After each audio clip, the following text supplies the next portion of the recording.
नमस्कार, मैं हूं रविंद्र कुमार और आप देख रहे हैं न्यूज़ प्लस लाइव। आज हमारे साथ स्टूडियो में राज प्रकाश रोशन जी मौजूद हैं। किसी परिचय के मोहताज नहीं हैं। एक ज़माना था, एक समय था जब बॉम्बे में ये फिल्म, सीरियल और बहुत सारे सिनेमा मीडिया से जुड़े रहे हैं।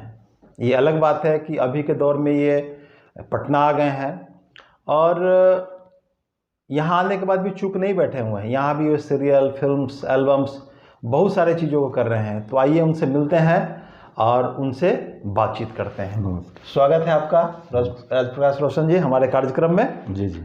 सबसे पहले तो ये बताइए कि आपने सिनेमा का जो कैरियर है कैसे स्टार्ट किया, कैसे बॉम्बे जाना हुआ आपका, उसके बारे में हमारे दर्शकों को कुछ बताइए।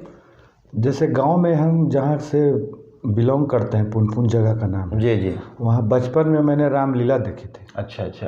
तो रात भर जग कर हम रामलीला देखते थे। हाँ। और उसमें जो सीता माँ का रोल करती थी वो जेंट्स ही करते थे। अच्छा। लेडीज़ कलाकार नहीं मिलते थे। राइट। तो रात भर जब हम देखते थे तो मुझे सपना लगता था कि इसी रामलीला में हम एक दिन हनुमान क्यों न बने। अच्छा अच्छा अच्छा। और मतलब एक बंदर का भी रोल कर लें तो मेरा जीवन बहुत धन्य हो जाएगा। अच्छा अच्छा। और इसी को सोचते हुए मैं बड़ा हुआ। तो गांव के लोगों ने मुझे कहा कि जब एक्टिंग करनी ही है तो ऐसा कुछ काम करो कि एक कैरियर बन जाए। सही। तो उसके लिए लोगों ने मुझे बताया कि बॉम्बे जाना चाहिए। अच्छा। तो रसिया से इंजीनियरिंग करने के बाद मैं डायरेक्ट मुंबई गया 97 में। अच्छा अच्छा अच्छा। और वहाँ पे पृथ्वी थिएटर में 2-3 थिएटर मतलब नाटक भी किया। सही। रवि किशन जी के साथ एक किया पंचलाइट, उसमें मैं टायर पर बैठता था। अच्छा अच्छा। और आवारा का रोल कहिए या लफुआ का रोल कहिए वही मैं। और चलिए बहुत ही। तो फिर इतना बढ़िया सब चीज़ चल रहा था तो फिर पटना क्यों लौट गया? पटना लौट गए कि अपेक्षाकृत मुझे सफलता नहीं मिली। अच्छा अच्छा। और मुझे लगा कि 5 साल के बाद कि मैं इस विधा से अपने पत्नी को और अपने बच्चों को जब मैं शादी करूंगा तो इसे खिला नहीं सकता हूं। तो मुझे लगा कि उन्हें इस कलाकारी का सज़ा देना उचित नहीं है। अच्छा अच्छा। और मुझे आत्मज्ञान हुआ कि पहले अपना करियर और पैसा और आर्थिक स्थिति मजबूत कर ले जाए, घर मकान। और शादी के करने के कारण मुझे मेरे पिताजी ने मुझे बुला लिया। अच्छा अच्छा। और मैं शादी करते हुए पटना कालिदास रंगालय में बहुत से डायरेक्टर के साथ मैंने थिएटर किया, जिसमें मिथिलेश सिंह हैं, अच्छा, सुमन जी हैं। उनके साथ ज़रूरत इसी का, मिथिलेश सिंह के साथ सिपाही की माँ। अच्छा। इस तरह करके मैंने 20-25 नाटकों का मंचन जगह जगह पर, इलाहाबाद, बरेली, अच्छा, करके 200-250 शो कर चुका हूँ। वाह मैंने काफ़ी सीखा है। लेकिन अभी उसका मतलब फसल जो है, उसका फसल का अभी अनाज नहीं काट पाया हूँ। अच्छा अच्छा। और दिल में तमन्ना है कि मैं एक दिन सफल कलाकार बनूं। और हाल में मैंने 2-3 शॉर्ट फिल्मों में भी काम किया है जी। जिसमें एक कश्मीर के आतंकवादी के रोल किया हूँ मैं, जिसमें मैं नेता हूँ और पर्दे के पीछे आतंकवादी हूँ। अच्छा, राइट। मैं देश के विरुद्ध गतिविधि करता हूँ। तो इस तरह से। और एक अभी सेंट्रल स्कूल के जो संस्थापक हैं हमारे बाबा सुदर्शन जी महाराज, उनका भी आत्मकथा बायोपिक में मैंने उनके पीए का रोल किया हूँ। अच्छा। विपिन जी का। अच्छा अच्छा अच्छा, वाह क्या बात तो है। मैं अभी 2 काम अभी किया हूँ हाल में 3 महीना के अंदर में। अच्छा अच्छा। तो पटना आने के बाद भी आप चुप बैठे हुए नहीं हैं? नहीं, कुछ गतिविधि आपकी हो रही है? नहीं, एक्टिंग मेरे खून में है। और मैं इसे माँ और पत्नी के बीच का दर्जा देता हूँ। पहले मेरी माँ, बीच में एक्टिंग और उसके बाद मेरी पत्नी। वाह वाह वाह, यही मेरी तमन्ना है। बहुत बढ़िया, बहुत बढ़िया। अच्छा, एक चीज़ और बताइए। जी जी। बॉम्बे में जब थे तो जिस टाइम की बात आप कर रहे हैं, जी जी, उस समय बहुत भागा भागी, बहुत मारा मारी नहीं थी? नहीं, बहुत इजी लाइफ थी। ठीक है ना? तो वैसी स्थिति में आप क्यों नहीं सरवाइव कर पाए वहाँ पे? मेरे घर से मुझे आर्थिक मदद नहीं मिल पाया। अच्छा अच्छा। उसमें क्योंकि उस समय जिस दौर की बात हम लोग कर रहे हैं उस दौर में आप लोग के समाज से सिनेमा में जाना थोड़ा सा बड़ा दूसरे ढंग से देखा जाता था। जी, इसके चलते सिनेमा में जाने के चलते मुझे शादी में बहुत विलम्ब हुआ और मेरे को आवारा समझा गया और इस कारण लफुआ है, कोई बेटी देने के लिए तैयार नहीं हुआ कि मैं उनके बेटी के साथ अच्छा व्यवहार नहीं करूँगा। अच्छा। और लेकिन एक लड़की मुझ पर विश्वास करके शादी की और मैं बहुत अच्छा पति साबित होकर दिखाया। बिल्कुल। तो अच्छा, बॉम्बे में एक चीज़ और है कि जो सामान्य घर से लोग जाते हैं, जी, यूपी से, बिहार से, पूरे देश से लोग जाते हैं, जी, तो उनका जो एक स्ट्रगल होता है। जी। और एक जो हमारे इंडस्ट्री में बड़े सेलिब्रिटी हैं, हीरो है, हीरोइन है, प्रोड्यूसर हैं, डायरेक्टर हैं, उनके बेटे लोग या बेटियां लोग इंडस्ट्री में आना चाह रहे हैं, तो दोनों में कितना फासला है? जैसे जो कलाकार के, मशहूर कलाकार के बाल बच्चे होते हैं, वो पैदाइशी उनका मतलब घर में ही ट्रेनिंग हो जाता है, जैसे कार चलाना, स्विमिंग करना और लाइफ स्टाइल, कपड़े को ढंग से पहनना, उनका आर्थिक स्थिति मजबूत होना। और जो सामान्य घर से जो बिना टिकट के ट्रेन पकड़ के जाते हैं हीरो बनने, उनके पास खाने के लिए भी कभी कभी पैसे नहीं होते हैं, तो उनका और उनका लाइफ स्टाइल में आसमान ज़मीन का अंतर हो जाता है। और उनका बैकअप होता है, वो जिस निर्देशक और निर्माता के साथ, मान लिया कि सपोज डेट शत्रुघ्न सिन्हा जिस निर्माता निर्देशक के साथ काम कर रहे थे, वो रिलेशन उनकी बेटी सोनाक्षी सिन्हा को काम आ रही है। उनके साथ किया हुआ डायरेक्टर का बेटा जब डायरेक्टर बनता है और निर्माता बनता है तो इनकी बेटी को काम देता है, तो प्लस पॉइंट उनके लिए हो जाता है, जो खानदानी लोग। और हम लोग जैसे जो एकदम आधार विहीन आदमी हैं, उनका कोई बेस नहीं होता है, बैकिंग भी, घर से सपोर्ट भी नहीं मिलता है। 2-4 हज़ार रुपये के लिए भी शर्मिंदा होना पड़ता है, वहाँ रेंट देना पड़ता है, खाना खाना पड़ता है, मुंबई महंगा जगह, और घर से अगर आपका सपोर्ट नहीं है तो आप हर और एक चीज़ और कमी है हमारे यहाँ से जो लोग जाते हैं, अब किसी का शकल सूरत अच्छा है, जी, तो हम लोग उसको फुला देते हैं, अरे तुम्हारा तो पर्सनालिटी एकदम हीरो जैसा है, तुम बॉम्बे जाकर के इंडस्ट्री में ट्राई करो। जी। और हम लोग फुल करके तुम्बा हो जाते हैं और ट्रेन में बैठ के सीधा बॉम्बे कि हम जाएंगे तो वहाँ प्रोड्यूसर एक खड़ा रहेगा, मेरा इंतजार करेगा कि सर आइए, आप ही का इंतजार कर रहे हैं। और जब वो वहाँ उतरता है तो हकीकत से काफ़ी दूर होता है सारा चीज़ जो है ना, जब वहाँ पे पापड़ बेलना पड़ता है जी, उसको समझने में उसको 5 साल बीत जाते हैं। हाँ, तो हमें लगता है कि हमारे जो बिहार यूपी के जो टेक्नीशियन कलाकार हैं, तो जो सीधे वहाँ आँख मूंद करके बिना ट्रेनिंग का, बिना कुछ नॉलेज लिए माया नगरी में उतर जाते हैं जी, उनको बजाबता एक प्रशिक्षण लेकर के वहाँ पे जाना चाहिए, ताकि जो शर्मिंदगी वहाँ पे उठाना पड़ता है लोगों को, वो नहीं उठाना पड़े जो है। जी, जिनका आर्थिक स्थिति कमज़ोर है, उनको थिएटर के माध्यम से अपने आप को साधना चाहिए और हर तरह का सीन करना चाहिए, हर तरह का रोल करना चाहिए, तो उनकी गुंजाइश होती है कि वो आगे बढ़ सके। जैसे एग्जाम्पल में आपके पंकज त्रिपाठी हैं, उन्होंने इतना मतलब, तो देखिए वो तो देखिए गिनती के लोग हैं, वो जो आप उंगली पे गिन सकते हैं, 5-10 लोग जो दिखेंगे जो बिहार से एक बड़ा नाम बना चुके हैं। बाकी तो सैकड़ों की संख्या में लोग ऐसे हैं जो जिनका नाम भी लोग नहीं जानता है, लेकिन वो स्ट्रगल कर रहे हैं बॉम्बे में जो है ना। और आगे बढ़ते हैं, अभी बिहार में तो फिल्म सिटी नहीं बन पाई। हाँ, ये तो पिछले 15-20 सालों से चर्चा का विषय है कि सिनेमा इंडस्ट्री यहाँ पे स्थापित हो रही है, सेंसर बोर्ड बन रहा है, राजगीर में फिल्म सिटी की स्थापना की जा रही है। चुनाव का मतलब लॉलीपॉप रहा है, मुख्यमंत्री जो बनते हैं, बनने के पहले वो चुनावी बिगुल फूंक देते हैं कि इस बार हम बना देंगे फिल्म सिटी और इतना ज़मीन ले लिया है, लेकिन वो बनाते नहीं, भूल जाते हैं।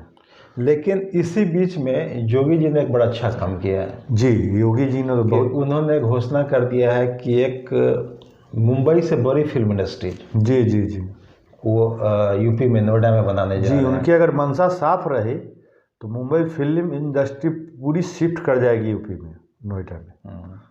तो इसका अगर सिनेमा इंडस्ट्री अगर बिहार में तो नहीं बन पाया और लक्षण दिख भी नहीं रहा है कि आगे कुछ होने वाला है, लेकिन अगर यूपी में फिल्म इंडस्ट्री बन करके खड़ी होती है, फिल्म सिटी बनती है वहाँ पे, तो क्या हमारे बिहार के कलाकारों को भी उसमें सुविधा होगी? बहुत फायदा होगा, बहुत फायदा। किस रूप में, किस रूप में फायदा किस होगा? रूप में होगा कि एक तो बहुत नज़दीक है बिहार से, हम रात में सोएंगे, सुबह में हम नोएडा उतर जाएंगे। बिल्कुल। मुंबई जाने के लिए सोचना पड़ता है 2000 किलोमीटर। राइट। दिल्ली बहुत नज़दीक है, टिकट भाड़ा भी कम लगेगा, वहाँ रहने वहाने का सस्ता साधन है। सही बात है। और यूपी और बिहार का टेम्परामेंट एक जैसा है। और मुंबई का थोड़ा अलग है। मुंबई में हम लोग को हे दृष्टि से देखा जाता है, बिहारी है, बिहारी है। सही बात है। यूपी वाले कम से कम, जो यूपी और बिहार के लोग मुंबई में गाली सुनते हैं, वो कम से कम हम लोग को नहीं कुछ बोलेंगे। सही बात है, बिल्कुल। तो इसलिए वहाँ पे हम लोग प्लस पॉइंट हो जाएंगे। और योगी जी का मतलब सपना एकदम पूरा हो जाएगा। और ज़रूरी भी है। फिल्म इंडस्ट्री किसी की बपौती नहीं है, एक कलाकार का इमोशन है।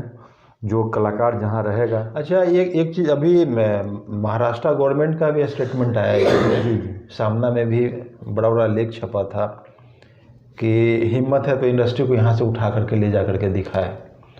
तो कहने का मतलब क्या है कि कोई भी स्टेट स्वतंत्र है, कोई भी आदमी स्वतंत्र है किसी भी चीज़ को करने के लिए। जी बिल्कुल। तो फिर महाराष्ट्र गवर्नमेंट को क्या प्रॉब्लम हो रहा है अगर सिनेमा इंडस्ट्री अगर योगी जी अपने यूपी में बनाना चाह रहे हैं तो? देखिए, मुंबई फिल्म इंडस्ट्री को माफियाओं ने हैक कर लिया है। हाँ, ये भी बात सही कहा आपने। और हैक करने वाले यहाँ से बाहर बैठे हुए हैं और उनके इशारे पर मुंबई फिल्म इंडस्ट्री चलती है। और आपके सबसे बड़े जो स्टार हैं आज के, वो उनका दूत है। अच्छा। उनके इशारे पे सारे काम करते हैं और उनको इनाम में सारे ओवरसीज उनको दिया जाता है। सही बात। और उनको बैठे बैठे कमाई हो जाती है। तो जो है, गिने चुने लोगों के हाथों में इंडस्ट्री है, इसका वर्चस्व टूटना चाहिए। और सामान्य लोगों का सपना जो होता है, हम जैसे लोगों को आस जगी है कि हम भी यूपी में घर खरीद कर, 100 गज ज़मीन खरीद कर बनाकर वहाँ रह कर मैं फिर से अपने सपने को दोबारा पुनर्जीवित करूँगा। राइट। और सस्ते में वहाँ दिल्ली में रह सकता हूँ, बम्बई के तुलना में। और जब मन करेगा घर भी आ सकता हूँ। सही बात, बिल्कुल ये सही कहा। बहुत बड़ा योगी जी का बहुत बड़ा सपना है और हम भगवान से दुआ करते हैं। दिल में मेरा इच्छा है कि मोदी जी जब थक जाएं और जब रिटायर हों तो योगी जी हमारे प्रधानमंत्री बने। अच्छा। और वो जो हम लोग का सपना है उसको और बड़ा कर दें। सही बात है। वो पद से और बड़े हो जाएं ताकि हमारा सपना भी बड़ा हो जाए और मेरी इंडस्ट्री भी यूपी की बहुत बड़ी। सही बात है। और इन फ्यूचर क्या प्लान है आपका? चूँकि अब इधर ही रह गए आप, बॉम्बे जाने का आपका फ़िलहाल कोई इरादा नहीं है, तो इन फ्यूचर क्या इरादा है? फिल्म बनाने का, प्रोडक्शन करने का, या इस तरह का कुछ प्लान है आपका? अभी यूट्यूब का प्रचलन बहुत बढ़ गया है। अच्छा। टीवी लोग अब कम देखना शुरू कर दिए हैं। अब टीवी में लोग 25% ही समय देते हैं। सही। और स्मार्टफोन में लोग 75% समय देते हैं। और मुकेश अंबानी जी अभी 5G लेके आ रहे हैं 21 में। अच्छा। तो मेरा नेट और तेज हो जाएगा, स्पीड हो जाएगा। सही बात है। तो अब कोई आदमी मतलब समझिए कि समोसा छान रहा है, तो उस समोसा छानते छानते ही फिल्म देख लेता है। उसको टीवी देखने की ज़रूरत नहीं, उतना बड़ा सेटअप देखने की ज़रूरत नहीं। समोसा छानते छानते एक हाथ से समोसा छानता और दूसरे हाथ से देख लेता है। सही बात है। वैसे ही दर्जी है, तो जो जहाँ है वहीं सब चीज़ देख ले रहा है। तो इसमें एक बहुत बड़ा अवसर आ गया है यूट्यूब में। अच्छा। तो मैं कुछ मित्रों के साथ मिलकर प्लान कर रहा हूँ। ओके। जो छोटा एक टीम हो 5-6 लोगों का, उसमें हमारे निर्देशक मित्र हैं, कैमरामैन हैं, 2-3 आर्टिस्ट हैं। शॉर्ट में मतलब एक कंपनी हम चैनल बनाने जा रहे हैं, शुरुआत करने जा रहे हैं। सही। छोटी सी लाइन एक खींचेंगे और उस लकीर को फिर मोटी धीरे धीरे करेंगे। और सुनते हैं कि यूट्यूब वाले कुछ मतलब एक मुकाम पर आने के बाद पेमेंट करते हैं। बिल्कुल। और उस पेमेंट के आने के बाद हम अपनी कंपनी को बड़ा से बड़ा करेंगे और मरते दम तक मैं चाहता हूं कि एक्टिंग करूं। चलिए, बहुत अच्छी बात है, बहुत अच्छी बात कही आपने। और एक चीज़ और कहना चाहेंगे कि चूँकि बहुत काफ़ी समय से आप इंडस्ट्री में रहे हैं। जी, ठीक है ना? तो अनुभव भी आपका अच्छा खासा गेन किया है आपने। तो हमारे जो नए जनरेशन के बच्चे हैं उनके लिए कुछ मैसेज, कुछ संदेश आप देना चाहें तो हमारे चैनल के माध्यम से हमारे सिनेमा के जो कलाकार हैं जो जी, इस जी। क्षेत्र में आगे आना चाहते हैं उनके लिए दो शब्द आप कहें। जैसे यह क्षेत्र तो बहुत कठिन है जी बिल्कुल। और किन्हीं के माता पिता भी नहीं चाहते हैं कि मेरा बेटा इस क्षेत्र में जाए, क्योंकि उनको बेटा से तो प्रेम है लेकिन कठिनाई से वो डर के अपने लड़के को या बेटी को या बेटा को सही बात है। नहीं जाने देना चाहते हैं। लेकिन ये एक ऐसा मतलब शौक है जो कि लड़का या वो लड़की जिसको अगर मतलब मन में आ जाए कि हमें कलाकार बनना है किसी भी, तो वो किसी का बात नहीं मानता है। सही बात है। वो घर छोड़ के चला जाता है, संपत्ति छोड़ के चला जाता है, गद्दी छोड़ के चला जाता है, उसको कुछ नहीं समझ में आता है और वो अंत में माता पिता को सर झुकाना पड़ता है पुत्र के सामने, पुत्री के सामने। ठीक है तुम करो लेकिन कुछ करके दिखाओ। तो ऐसे में नए लड़कों को अपने पर ध्यान देना चाहिए, स्वास्थ्य पर ध्यान देना चाहिए, खाना पीना ढंग से खाना चाहिए, लैंग्वेज को सीखना चाहिए, थिएटर करना चाहिए, मतलब हर तरह से ट्रेंड होना चाहिए। कहीं कहीं ना कहीं हमको लगता है कि बजाबता एक प्रशिक्षण ले करके जी जी जी एकदम जरूर तब वो इंडस्ट्री में जी, कदम जी। रखे तो ज़्यादा बेहतर होगा जी उसके लिए जो। आप इंजीनियरिंग करते हैं तो 5 साल पढ़ते हैं तब इंजीनियर बनते हैं। जी बिल्कुल। तो गारंटी नहीं रहता है कि जॉब मिलेगा ही। एकदम सही कहा आप आपने। आईएएस बनते हैं तो 10 साल 8 साल पढ़ते हैं, तो आईएएस बनते हैं कि नहीं बनते अभी कोई ज़रूरी नहीं है। इसी तरह माता पिता को इस सेक्टर पर बच्चे के ऊपर खर्च करना चाहिए और अगर उसको शौक हो गया है तो कोई सख्ती नहीं है, उस बच्चे को आप ज़बरदस्ती दूसरा काम करा सकते हैं। एकदम सही बात कहा आपने। बड़ी बड़ी संपत्ति राजपाट छोड़ के लोग इस क्षेत्र में आते हैं। जॉब छोड़ करके लोग आ जाते हैं। अच्छा जी। जॉब छोड़ करके आ गए हैं। विदेश लोग छोड़ के चलाते हैं। मैं इंजीनियरिंग करके इंजीनियरिंग छोड़ के आया हूँ, तो साक्षात उदाहरण आप ही है, दूसरे का बात तो छोड़ दीजिए। लेकिन फिर भी मुझे आंशिक सफलता मिली, पूर्णता नहीं मिली, तो मैं फिर नए बिल्डिंग सिरे से शुरुआत करेंगे अभी जी फिर। मैं अब करते हुए मैं दूसरा काम करता हूँ, बिल्डिंग बनाता हूँ। तो मेरा नहीं चलिए बहुत अच्छा है, बहुत जी, अच्छा है। चलिए हमारी शुभकामना आपके साथ में है कि छोटे से रूप में आप एक नई शुरुआत करने जा रहे हैं जी, जी। सिनेमा के लिए। जी, जी। और ईश्वर करे कि आपका वो सपना जो आप इस जब आप अपने समय में नहीं पूरा कर पाए जी, जी। वो आपको इस समय में पूर्ण कर दे जो है ना। जी, इस क्षेत्र से मेरा प्रेम मर ही नहीं सकता है, टूट ही नहीं सकता है, चाहे मैं मर जाऊँ। जी जी बिल्कुल बिल्कुल। ये तो कलाकारी जिसके अंदर रच बस गया है उसके लिए कलाकारी में ही जीना है, कलाकारी में ही मरना है। जी, जी। चलिए बहुत अच्छी बात है, आपने अपना बेहतर समय जी, जी। निकाल करके मुझे दिया और आपका मैं ये इंटरव्यू कर पाया। जी। आपका बहुत बहुत धन्यवाद। धन्यवाद। जी, जी। आपका दिन शुभ हो। जय हिंद।